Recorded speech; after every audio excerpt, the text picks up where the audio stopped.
খালেদা জিয়ার অনুষ্ঠান। আল মাহমুদ একটু দেরিতে আসছেন, খালেদা জিয়া আগে পৌঁছেছেন, তিনি উঠে রিসিভ করেছেন, আবার নিজের চেয়ার ছেড়ে দিয়ে বসতে দিয়েছেন। দেখেছি এটি অনেক বড় ব্যাপার। এতে আল মাহমুদ যেমন সম্মানিত, আমি আগেই বলেছি, তার চেয়ে বেশি সম্মানিত হয়েছেন খালেদা জিয়া। আচ্ছা, একজন কবিকে সম্মান জানানো, এটি আমি মনে করি তার জন্য সম্মানের। আর সাংস্কৃতিক আন্দোলনের জন্য বা সাংস্কৃতিক কার্যক্রমের ক্ষেত্রে এটি অনেক বড় ভূমিকা রাখে। এটির সাথে সাথে যারা কবিতা অঙ্গনের, যারা সাংস্কৃতিক অঙ্গনের, তাদের হৃদয়টা বড় হয়ে ওঠে যে একটি দেশের প্রধানমন্ত্রী একজন কবিকে এই সম্মান দিচ্ছেন, সম্মানিত করছেন। এই সম্মান আমাদের সমগ্র জাতির। আল মাহমুদ ফররুককে নিয়ে অসাধারণ একটা কবিতা তিনি লিখেছিলেন, যে কবিতাটার নাম ফররুকের কবরে কালো শেয়াল। আমি এখানকার একটা বিশেষ লাইন উল্লেখ করতে চাই। আল মাহমুদ বলছেন, একবার আমি ভাবলাম আমি ন্যাংটো হয়েই সেখানে যাই না কেন, ফররুক ভাই তো আমাকে একটা ল্যাংটা শিশু বলেই জানতাম। আবার ভাবলাম নিস্তব্ধ কবরগাহে নিমজ্জমান চাঁদকে তিনি যদি আমার নগ্নতা দেখিয়ে দেন, আমি কোথায় পালাবো। এরপরে কবি বলছেন যে শেষে আমি কাফন পরে নিলাম। 1975 সালে বাংলাদেশের যেসব লোক ঘরে কবরের কাপড় কিনে রেখেছেন, আমি তাদেরই একজন। আমি যখন তার কবরে আমার উপস্থিতি ঘোষণা করে লাব্বায়েক লাব্বায়েক বলে উঠে দাঁড়ালাম, ঠিক তখনই তার কবর থেকে একটা মস্ত বড় শেয়াল লাফিয়ে সরে গেল। কবি বেনজিরের বাড়ির পাশ দিয়ে শেয়ালটা পালিয়ে যাচ্ছে। শেষের দিকে কবি বলছেন যে আমি ফররুকের কবর পেছনে রেখে একটা কালো শেয়ালকে তাড়াতে তাড়াতে বাংলাদেশের মানচিত্রের উপর দিয়ে আমার কাফন নিয়ে দৌড়াতে লাগলাম। এটা নিশ্চয়ই ফররুককে নিবেদিত কবিতা, কিন্তু এর পাশাপাশিও একটা রাজনীতির বা একটা চিত্র এখানে আছে, যে 75 সালে বাংলাদেশের যেসব লোক ঘরে কবরের কাফন কিনে রেখেছেন, কবি বলছেন যে আমি তাদেরই একজন। আসলে এই কবিতাটার সারমর্মটা কি আপনার যদি বলতেন। এটি একটি নিবেদিত কবিতা, কিন্তু একটি অসাধারণ রাজনৈতিক কবিতা এবং খুব গুরুত্ববহ গভীর কবিতা। এই যে বাংলাদেশের মানচিত্রের উপর দিয়ে একটি কালো শেয়াল তাড়ানোর যে বিষয়টি, এই শেয়াল তো তখন এটি একটি প্রতীকী। তো আমাদের গোটা মানচিত্রের শেয়াল ছিল এবং আছে। এই কালো শেয়াল প্রতিবেশী বা আগ্রাসনবাদী যারা আগ্রাসন চালানোর চেষ্টা করে, আমাদেরকে দমিয়ে রাখতে চায়, আমাদেরকে বাংলাদেশকে স্বাধীন রাষ্ট্র দেখতে চায় না, তারা তো কালো শেয়াল। এবং এই কালো শেয়ালকে তাড়ানোর জন্য কাফনের কাপড় পরতে হয়, এটি হলো ইঙ্গিত। অর্থাৎ মৃত্যুকে হাতে নিয়ে স্বাধীনতার পিছে ছুটতে হবে, এটি হলো ইঙ্গিত। এবং তাই হয়েছে, এই জুলাই বিপ্লবে তো তাই হয়েছে। কাফনের কাপড় 75 সালে যারা কিনে রেখেছিলেন, এখানে একটি ইতিহাসকে তিনি কবিতার একটি বাক্যে গোটা আস্ত একটি ইতিহাসকে জাগ্রত করে দিয়েছেন, জাগিয়ে রেখেছেন। 75 সালে মানুষের মৃত্যুর কোনো গ্যারান্টি ছিল না। তখন যাকে ইচ্ছা তাকে তুলে নেওয়া হতো, যাকে ইচ্ছা তাকে গুম করা হতো, খুন করা হতো। যেহেতু আল মাহমুদ তখনকার ওই শাসকদের মনোপুত কোনো ব্যক্তি ছিলেন না, সে কারণে তিনিও মৃত্যুর জন্য প্রস্তুত ছিলেন, তিনি কাফন কিনে রেখেছিলেন। বিষয়টা এরকমই। কিন্তু বাকি যে বিষয়গুলো তিনি, যা আমি বললাম যে কালো শেয়াল, এটা একটি অসাধারণ রাজনৈতিক গভীর তাৎপর্যপূর্ণ কবিতা, যে এখানে এই কালো শেয়ালের ভেতর দিয়ে তিনি বাংলাদেশের আগ্রাসনকে বুঝিয়েছেন। বাংলাদেশের উপরে যে আগ্রাসন, স্বাধীনতার উপর আগ্রাসন, এই জাতির উপর আগ্রাসন, সেটি বুঝিয়েছেন। এটি হলো কালো শেয়ালের ইঙ্গিত। একজন রাষ্ট্রপ্রধান এবং একজন কবির সাথে সম্পর্কটা বা এটার তাৎপর্যটা কেমন আসলে, এই বেগম জিয়া এবং আল মাহমুদের যেই সাংস্কৃতিক সম্পর্কটা, এটাকে কিভাবে মূল্যায়ন করেন? এটি একজন কবির জন্য আমি মনে করি খুব সম্মানের, এবং একজন প্রধানমন্ত্রীর জন্য সম্মানের। একটি রাষ্ট্রে বড় কবি অনেক থাকে না, হাতে গোনা কয়েকজন থাকে, কখনো কখনো একজন থাকে, কখনো থাকেও না।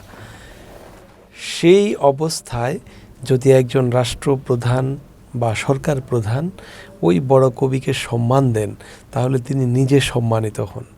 আমাদের উপমহাদেশের কথায় আমি বলি, আমাদের উপমহাদেশের ইতিহাস, বিশেষ করে মোগল সাম্রাজ্যের যে ইতিহাস, মোগল সম্রাটেরা রাজকীয়ভাবে কবিদেরকে পৃষ্ঠপোষকতা দিতেন, তাদের রাজ দরবারে কবিরা থাকতেন, যারা অ্যাস্ট্রোনমি অ্যাস্ট্রোলজার যারা তারা থাকতেন এবং পণ্ডিতবর্গ থাকতেন, কিন্তু সেই সিলসিলাটা বা সেই ধারাটা আমাদের এখানে এখন নেই। কিন্তু বেগম জিয়া তিনি অসম্ভব পার্সোনালিটি সম্পন্ন একজন মানুষ এবং প্রেসিডেন্ট জিয়াউর রহমানের সহধর্মিণী হিসেবে তিনি কাছে থেকে যেহেতু রাষ্ট্রকে দেখেছেন, শাসনকে দেখেছেন, জিয়াউর রহমানের ব্যক্তিত্বকে দেখেছেন, আবার খালেদা জিয়ার যে পারিবারিক ঐতিহ্য, এই সব কিছু মিলে তিনি যেহেতু পার্সোনালিটি সম্পন্ন একজন মানুষ, তিনি আমিও অনেক কাছে থেকে খালেদা জিয়াকে অনেকবার দেখেছি, কথা বলার সুযোগ হয়েছে। তিনি কম কথা বলেন, যেই কথাগুলো বলেন সেগুলো তিনি বিশ্বাস থেকে বলেন। তিনি যাকে গ্রহণ করেন তাকে সম্মান দিয়ে গ্রহণ করেন। ঠিক আল মাহমুদকে তিনি সম্মান দিয়েই গ্রহণ করেছিলেন। যেটা তুমি বলেছ যে অনেক জায়গায় এমন হয়েছে যে আল মাহমুদ খালেদা জিয়ার অনুষ্ঠান, আল মাহমুদ একটু দেরিতে আসছেন, খালেদা জিয়া আগে পৌঁছেছেন, তিনি উঠে রিসিভ করেছেন, আবার নিজের চেয়ার ছেড়ে দিয়ে বসতে দিয়েছেন। দেখেছি এটি অনেক বড় ব্যাপার। এতে আল মাহমুদ যেমন সম্মানিত, আমি আগেই বলেছি, তার চেয়ে বেশি সম্মানিত হয়েছেন খালেদা জিয়া। আচ্ছা, একজন কবিকে সম্মান জানানো, এটি আমি মনে করি তার জন্য সম্মানের। আর সাংস্কৃতিক আন্দোলনের জন্য বা সাংস্কৃতিক কার্যক্রমের ক্ষেত্রে এটি অনেক বড় ভূমিকা রাখে। এটির সাথে সাথে যারা কবিতা অঙ্গনের, যারা সাংস্কৃতিক অঙ্গনের, তাদের হৃদয়টা বড় হয়ে ওঠে যে একটি দেশের প্রধানমন্ত্রী একজন কবিকে সম্মান দিচ্ছেন, সম্মানিত করছেন। এই সম্মান আমাদের সমগ্র জাতির। আর যেই জাতি সভ্য হয়, যেই জাতির নেতা সভ্য হয়, এই সভ্যতাগুলো এইভাবেই আসে, কার্টিসির মাধ্যমে। কালচার কি? কালচারটি এটি কার্টিসি, এটি সৌন্দর্য। প্রত্যেকটি জিনিসের মধ্যে একটি সৌন্দর্য হলো কালচার। এবং কালচারের যে বনেদি বিষয়টি, সেটিতে সভ্যতা। পৃথিবীব্যাপী কালচারের সংজ্ঞাটা what we are is culture এবং what we have is civilisation. আমাদের যা আছে তা হলো সভ্যতা, আর আমরা যা সেটা হলো আমাদের কালচার। এখন আমি একজন মেহমানের সাথে কি আচরণ করব, এটি আমার কালচার। ঠিক একজন প্রধানমন্ত্রীর কালচার হলো তিনি তার নাগরিকদের মধ্যে যারা শ্রদ্ধাভাজন, যারা সম্মানীয় বা যারা নিজেদেরকে একটি জায়গায় নিয়ে গেছেন, প্রতিষ্ঠিত হয়েছেন, তাদের সাথে কি আচরণটা তিনি করবেন, সেটি মূলত তার কালচার। খালেদা জিয়ার এই কালচার ছিল অনেক উন্নত। সে কারণে তিনি এইভাবেই আল মাহমুদকে গ্রহণ করেছেন এবং এটি গ্রহণ করার কারণে আজকে তোমার মনে এই প্রশ্ন জেগেছে যে এটা কী করে সম্ভব। কারণ আমরা তো দেখেছি যে এখানে তুচ্ছ তাচ্ছিল্য ছাড়া প্রধানমন্ত্রী কথা বলতেন না। এটা কিন্তু অপকালচার, অপসংস্কৃতি। একজন কবির বিরুদ্ধে এই যে মিছিল বের হওয়া, তাকে গ্রেপ্তার, বিচারের দাবি করা বা তাকে হত্যার হুমকি দেয়া, তাকে থ্রেট করা, গায়ে হাত তোলা, আল মাহমুদের মতো একজন কবি, প্রধান কবি, এই বিষয়টা কতটা শোভনীয় ছিল আসলে? হ্যাঁ, এটি খুবই গুরুত্বপূর্ণ একটি বিষয় এবং আল মাহমুদের জীবনে খুব ভয়াবহ একটি ঘটনা এটি। তার আগে একটু বলে নিই আমি, এই উপমহাদেশে দুটো ঘটনা ঘটেছে এর আগেও। কবি আল্লামা ইকবাল, তাকে কাফের ফতোয়া দেওয়া হয়েছিল এবং আমাদের জাতীয় কবি কাজী নজরুল ইসলামকেও কাফের ফতোয়া দেওয়া হয়েছিল। তো যে কারণ দেখিয়ে কাফের বলা হয়েছিল, সেই কারণটা না বোঝার কারণে, ভুল বুঝাবুঝি অথবা না বোঝার কারণেই হয়েছে। ঠিক আল মাহমুদের ক্ষেত্রেও ভুল বুঝাবুঝিটা বড় হয়ে দেখা দিয়েছিল। হাওয়া বিবির জাগরণ কবিতাটি তিনি লিখেছিলেন, একটি ছিল যা সাপ্তাহিক যায় দিনের ছাপা হয়েছিল 14ই ফেব্রুয়ারি। সালটি আমার এক্স্যাক্টলি এই মুহূর্তে মনে নেই, 2001 আমার যতটুকু মনে পড়ছে, হতে পারে, কিন্তু 14ই ফেব্রুয়ারি ছিল ভালোবাসা দিবস। তো হাওয়া বিবির জাগরণ কবিতাটার যে ব্যাকগ্রাউন্ড তিনি নিয়েছেন বা হিস্টোরিক্যাল যে বিষয়টা ছিল, সেটা বাইবেল থেকে নিয়েছেন। তিনি ইভ শব্দ উল্লেখ করেছেন। এটাকে একটা পক্ষ যে হযরত হাওয়া আলাইহিস সালামের বিরুদ্ধে কবিতা বলে, অসম্মানজনক বলে গ্রহণ করেছিলেন। সে কারণে তারা প্রচণ্ড রকম উত্তেজিত হয়ে আল মাহমুদের উপর চড়াও হয়েছিলেন, এবং সেই চড়াওটা এমন যে তাকে একা পেলে খুন করে ফেলবে, তার গর্দান ফেলে দেবে, মাথা ভেঙে ফেলবে, এই ধরনের বিষয় আসলে হুমকি দেওয়া হয়েছিল। এবং ঠিক যেদিন প্রকাশ হলো তার পরদিন বা একদিন পরে শুক্রবার, কোনো একটা শুক্রবারে বায়তুল মুকাররম থেকে মিছিল বের করার সিদ্ধান্ত নেওয়া হয়েছিল। তো আমি এবং আমরা অনেকেই প্রত্যক্ষভাবে এটার সাথে জড়িত ছিলাম। আল মাহমুদ যেটা নিজের মুখে সেদিন বলেছিলেন যে তিনি এই ঘটনা যখন একটি পত্রিকা অফিসে ঘটলো, তিনি এতটাই মর্মাহত হলেন, এতটাই পাজেলড হয়ে গেলেন, তিনি মগবাজার ওয়্যারলেস থেকে রিক্সা বা গাড়িতে উঠবেন এই সেন্স তার ছিল না। তিনি হেঁটে গুলশানে গিয়ে চলে গেছেন, হেঁটে চলে গেছেন। অর্থাৎ তিনি যে রিক্সায় বা বাসে যাবেন এটুকু তার মাথায় কাজ করছিল না। এমনই একটা বিপর্যয়কর বিষয় তার মধ্যে ঘটে গেছিল।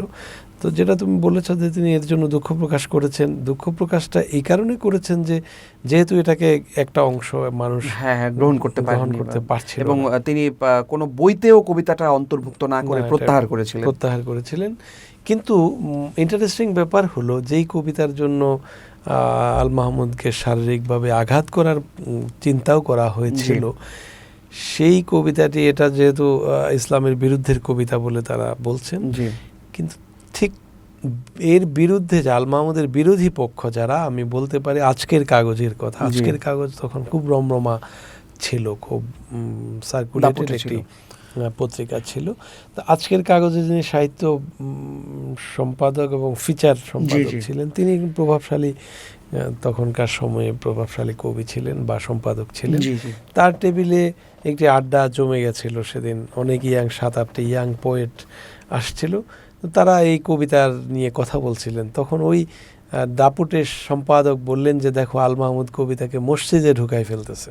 আচ্ছা, অর্থাৎ হাওয়া বিবির জাগরণটাকে তারা বলছেন এটা মসজিদের কবিতা, এই মসজিদে ঢুকাই ফেলছে কবিতাকে, আর এই পক্ষ বলছে এটা তো মসজিদকে সর্বনাশ করে ফেলেছে। এই বুঝাবুঝির অভাবের কারণে, এবং এই যে মিছিল করার, তাকে বিচারের দাবিতে, অ্যারেস্টের দাবিতে মিছিল করা হবে, এরকম যখন প্রস্তুতি নিচ্ছিল, তখন বেশ কজন লোক এখানে কাজ করেছেন এটাকে স্তিমিত করার জন্য। তন্মধ্যে মাওলানা মহিউদ্দিন খান একজন গুরুত্বপূর্ণ ব্যক্তিত্ব, এবং মীর কাসেম আলী সাহেব, তিনিও খুব গুরুত্বপূর্ণ ভূমিকা পালন করেছেন, এবং সেই ভূমিকার কারণে মিডিয়ার চেয়ারম্যান ছিলেন। সেই ভূমিকার কারণে এটা বাড়েনি। কিন্তু একজন কবির জন্য এটি খুব অপমানজনক একটি বিষয় ছিল। আল মাহমুদের জীবনে এটি খুব দুঃখের এবং কষ্টের সময় ছিল।